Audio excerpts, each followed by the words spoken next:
What is going on, everyone? Welcome back into Road Graders. It's your guy Cole Jackson back, and we're going to be talking about a topic that has become a passion of mine, and that's some Daniel Faalele film. Where we're going to look at some of the key developments I'm seeing, focusing on the Commanders game. We could have went back to the Eagles game where he played phenomenal as well, but we're going to just focus on this game. For this video only, I'm only going to look at right tackle snaps where he played a little bit less, but I think this is his position of the future.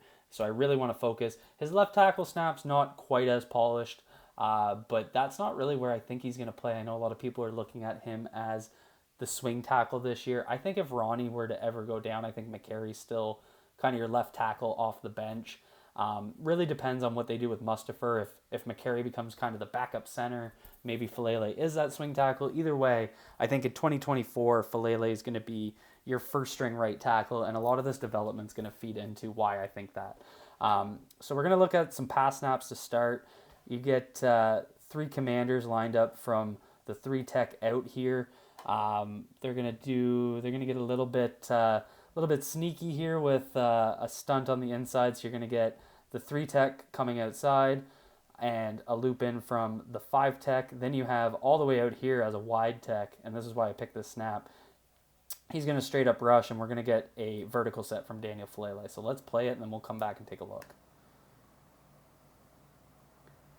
So really good stuff here from Faalele. So let's take a look at, and if you guys remember all of the chatter last year, if you listened to me, the thing I wanted to see the most development from in Faalele was his vertical set. So his vertical set, you essentially get three types of sets.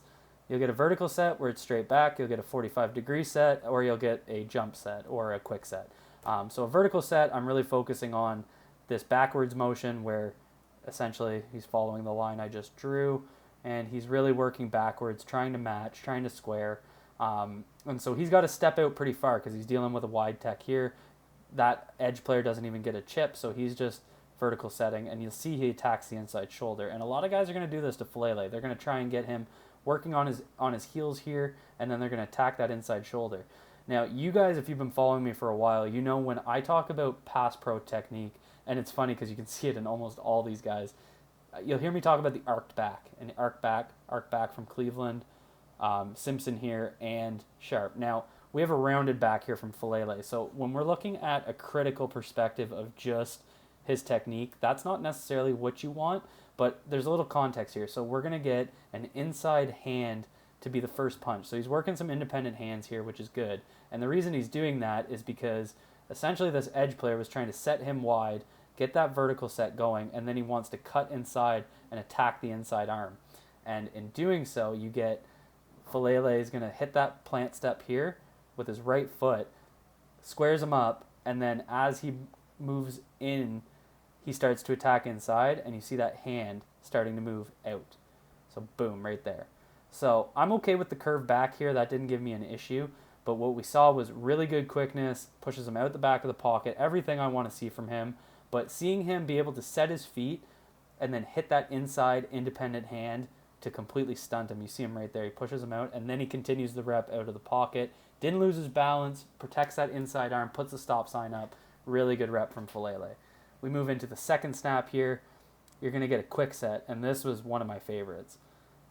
This is really showing how much more a little bit more limber on his feet he's getting. So let's watch it in full speed. So you see, we got the dancing bear out there. That's what we want to see. So the edge player here is essentially trying to give him a little bit of a hezzy. So he's going to start up on him. You see right there, he's kind of taking that head in, and now he's back out. See, he's trying to talk to me. And then he tries to, again, attack that inside arm. And what does he do? Inside hand. See that punch right there? He's going to work this left hand right up into him.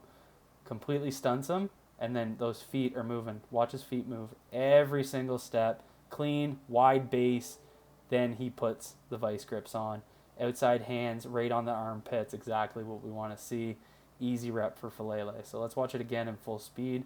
Watch his quickness in his feet. He's moving back and forward. He's dancing with them. Really good set. We get into the last one that I wanted to show, and this, I'm going to look at two, actually. Sorry, I picked four past ones. So we're looking at that vertical set. You can see it right here. And I want to show this because he gets knocked back a little bit here. And I don't want to just show his positives. I want to show that there's still some work to be done. Um, so what I like here, again, looking at his footwork, looking how he's squaring, really, really good quick feet here. He comes out of his stance. He's the first one out, and he squares. What I'd like to see as a next step, so keep skipping. What I'd like to see as a next step is once he squares, he gets low. So see how he's got a little bit of a narrow base here. That's too narrow for my liking, and that's why when the engagement point comes right here, he doesn't have his base set right, and so he's giving it up. If that's Brown, sorry, Brown's holding the ball, he's going to kind of get knocked into his lap. So like the movement skills, but I want that base set. I want that base set nice and wide, and then when he comes in, I want him to be able to just absorb the contact, sit down, and end the rep with his anchor. Last one here, this is a loss. This is going to be a double hand swipe from the outside edge player who's going to attack his edge, and then you'll see right here, throws his hands away. So what I'd like to see from Faalele here is just keep working that set. So he kind of works out, this side's called 45-degree set, where he's working out that way rather than dropping vertically. When he's doing that, I don't mind if he does that, but he's got to get out there and he's got to get that hand up. But he just lost the outside track. So ball comes out, it's that touchdown to the tight end. But so there's still some things to be worked on, but overall, I purposely grabbed his only 2 reps as a right tackle where I would grade them as a negative. Everything else was rock solid in pass protection. So I think that really speaks to how much he's coming along, and that includes last week. So 2 games. Again, a little bit different in his left tackle snaps. We'll look at that later. But we're going to look at a couple of his run snaps, because this is where I think he's come along the furthest as a player. Last year, I had some issues with, I thought he made good contact, but he wasn't finishing guys. This year's been completely different. He looks meaner. He's getting more comfortable. He's getting more confident, and we're seeing it in his run blocks. So this is the first play of the game from Justice Hill. You're going to get both pullers. This is your typical power play. And Faalele, so he's working the down block, and he absolutely destroys the 3 techniques. So he works inside, and you can see him, if you focus on his outside hand, up into the armpit, and then he corkscrews him. And rather than just kind of ride it out, he puts him into the ground, lands on top of him, finishes him. So he creates the leverage right here, create leverage, drive, finish. Exactly what you want to see. And then the last rep, I think I'll always admit when I'm wrong, and this is a play where I really want to highlight how important all 22 film is, because I initially thought this was Faalele's fault. This is that toss play on 3rd and 1, so we'll watch it. And I thought Faalele didn't get there in time, which he doesn't get to Emmanuel Forbes, and Forbes made that beautiful tackle on Melvin Gordon. And I think people were also blaming Melvin Gordon for not cutting inside. So the question is, why? But I think if you look at it from this angle, and you cannot see this on broadcast, let's look at it.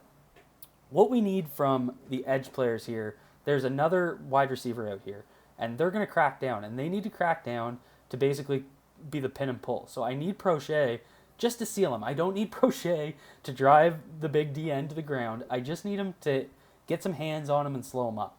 And the reason that is because he has the shortest path to where the running back's starting. And Prochet just doesn't get there. See, he completely misses him.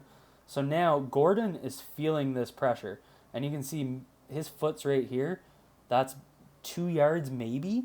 So Gordon is being forced to run outside by this man that Prochet missed. Sorry, Prochet's right there.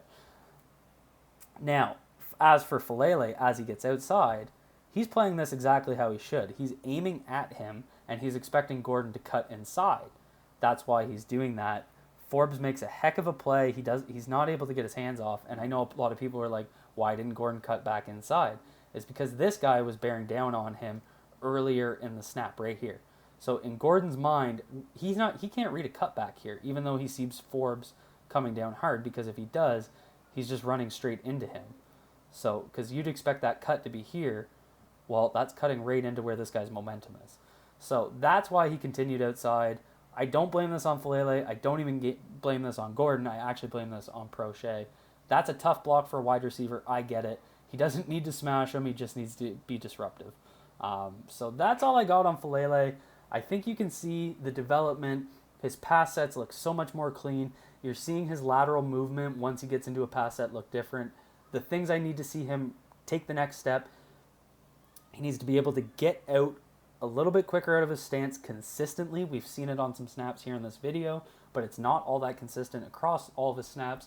And we just need him to continue to get out there, kick step, and once they come, he just needs to be patient with his hands. And so we're seeing that development. We just need to see the consistency build. That's all I have for you guys. Please hit the like button if you guys enjoyed this content. Hit the follow if you're new, or hit the subscribe button if you're new there. And be sure to drop a comment. Let me know what you guys think. Be good to yourselves. Be good to each other. Peace out, everyone.